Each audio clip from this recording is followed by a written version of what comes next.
Hola mis queridos amigos, nuevamente con ustedes su doctor Tigre, el que ronca en esta nueva noche neoliberal latinoamericana, sudamericana y ecuatoriana, en la que analizaremos cómo el Ecuador ha sido arrastrado a una situación crítica por el COVID y la pandemia que es de tipo global, junto con Estados Unidos y Brasil, que son posiblemente los tres países, y pues no deja de ser también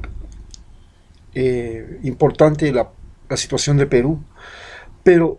como básicamente Estados Unidos, Brasil y Ecuador fuimos y hemos vivido el colapso que ha producido esta pandemia que, como todos recordamos, se origina en China, en Wuhan, y nos hace entender que el problema de la pandemia y el origen de la pandemia fue una sobrepoblación que tiene China, y esta sobrepoblación que tiene China, a su vez, se volvió consumidora de alimentos silvestres desde donde provino la pandemia.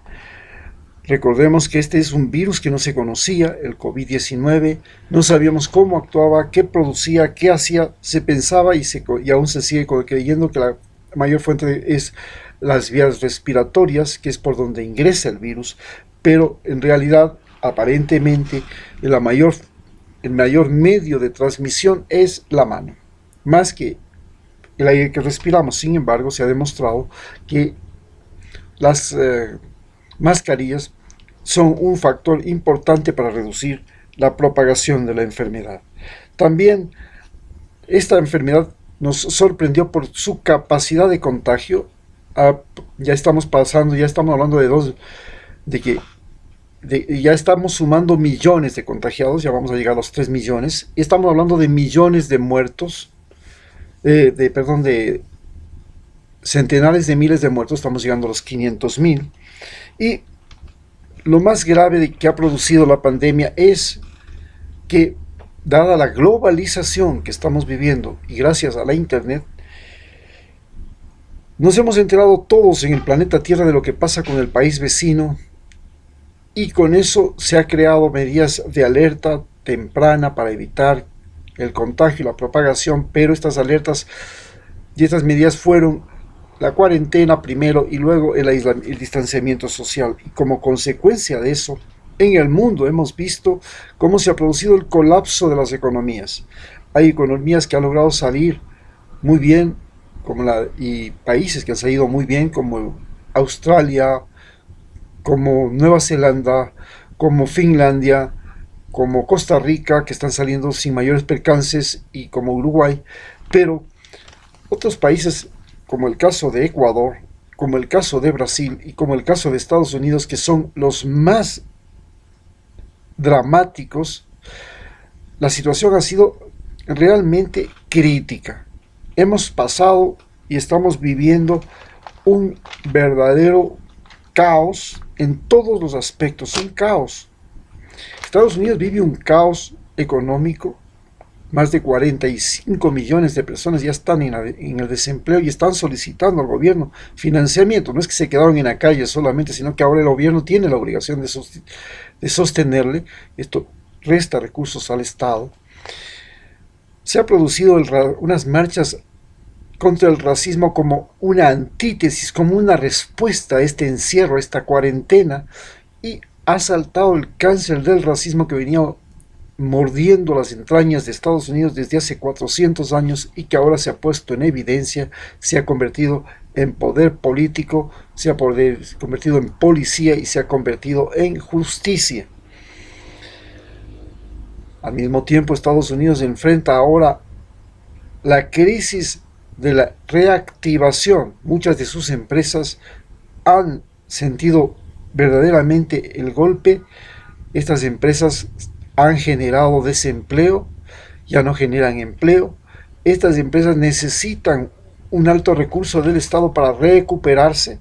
Posiblemente no deja de abrirse la seria posibilidad de que, al igual que en la depresión de los años 30, la salida sea la guerra, porque Estados Unidos ya utilizó la guerra para crear pleno empleo. Recordemos que en la Segunda Guerra Mundial, cuando ingresó, pudo no solamente dar empleo a todo el mundo, sino que necesitó mano de obra, y las mujeres entraron a fabricar a las fábricas a trabajar, y Muchos migrantes latinoamericanos fueron a trabajar en los campos. Es decir, de una época de depresión donde no había trabajo, se pasó a una época de demanda laboral. Pero ¿y qué está pasando en Ecuador? En cambio, en Ecuador estamos entrando en que después de las secuelas que hemos vivido de, y que estamos viviendo, todavía no ha pasado, porque tampoco pasa en Estados Unidos. Ellos ahora tienen una epidemia que ahora se ha concentrado en el sur del país, dejando ya la parte norte menos congestionada en los hospitales. En cambio, Ecuador ha pasado a una de la costa, ha pasado a la sierra especialmente, y Quito ha pasado a ser el nuevo foco epidemiológico, y mantiene esta circunstancia difícil donde los hospitales se encuentran congestionados y todavía no se puede hablar de una saturación como en Guayaquil de los hospitales y de los muertos en la vía, pero seguimos teniendo la demanda, la sobredemanda de servicios de emergencia en la ciudad capital y en algunas ciudades de la sierra. Pero lo más grave en el Ecuador es que ha venido el desempleo, es un país dolarizado, no tiene cómo reducir su moneda para bajar los costos, para bajar los salarios, para bajar los productos que produce, los alimentos que consume, sino que como es un país dolarizado, lo que ha hecho es acudir al desempleo, sacar el tamaño, reducir el tamaño del Estado. Cada día sabemos cómo el gobierno de Lenín Moreno expulsa a la calle a miles de trabajadores, y eso significa 4 veces más de personas que dependían, padres, hermanos, hijos, mujer y todos, que viven el desamparo y la brusca eliminación de sus fuentes de ingreso, de su alimentación, de su fuente de alimentación, y crea conmoción social esta gran desocupación, porque no solamente es una desocupación de personas que trabajaban en empresas y que estaban contratadas como en Estados Unidos, sino que eran personas que estaban sindicalizadas, eran personas que estaban en el sindicato de los médicos, en el sindicato de los profesores, estaban en el sindicato de las empresas, y son gente organizada.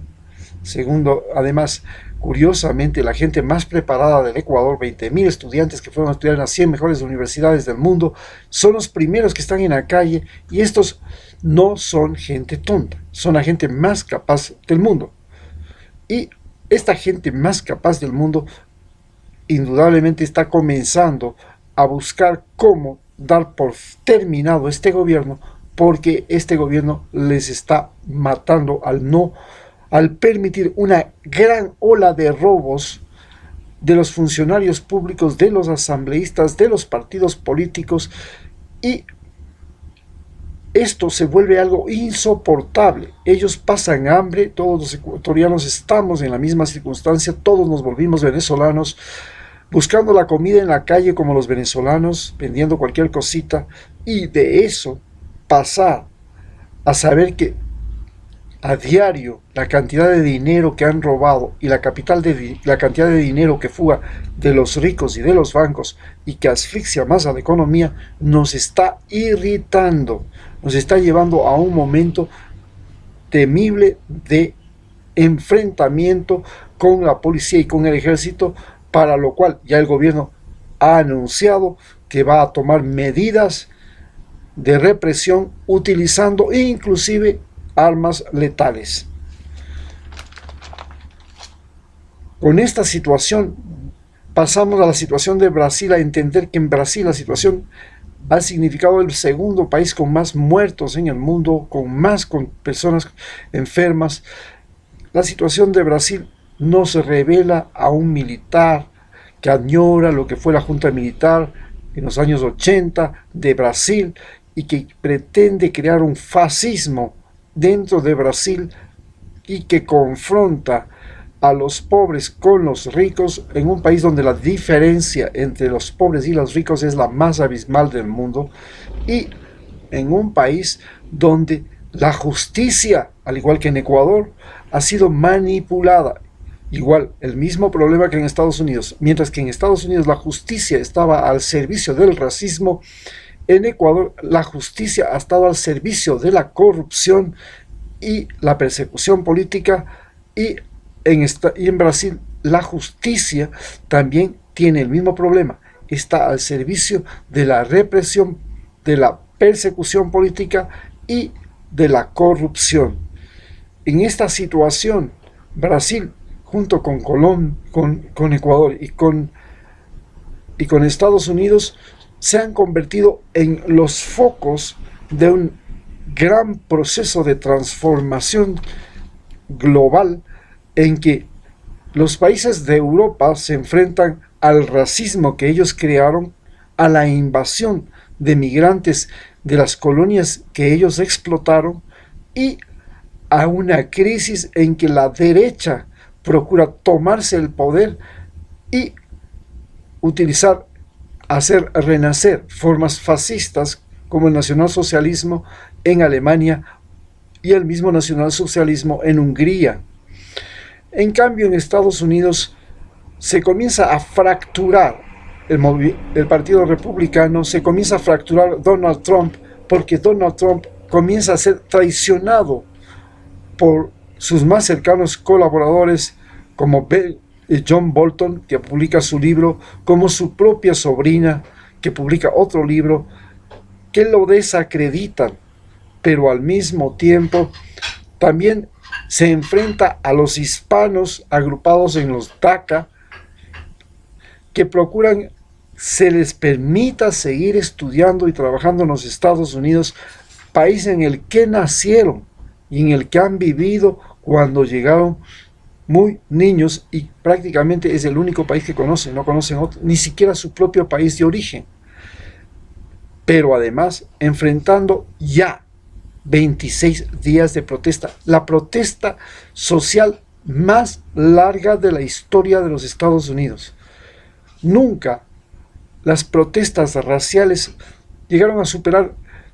tanto tiempo. Estamos hablando de meses y días que siguen sumándose y se siguen sumándose y se siguen creando, y que van convenciendo y van convocando y van paralizando al país y van irritando a la población. Esta población, a su vez, está recibiendo un curso intensivo de política, y este curso intensivo de política les permite reconocer quiénes han sido los explotadores, los malvados, los asfixiantes de los negros en Estados Unidos, de los hispanos en Estados Unidos y de los pobres en el país donde la mayor concentración de riqueza es tal que los multibillonarios de Estados Unidos, que son el 1% de la población, tiene más del 50% de la riqueza total del país más rico de la tierra. Cuando hablamos en esos términos, estamos hablando de que entre los billonarios de Estados Unidos, la competencia es porque tiene más de 100.000 millones de dólares, no porque el que tiene más de unos cuantos milloncitos, o uno, o 2, o 3, o 4 mil millones de dólares en América Latina. Estamos hablando de que ellos están hablando de 100.000 millones de dólares. Muchas gracias.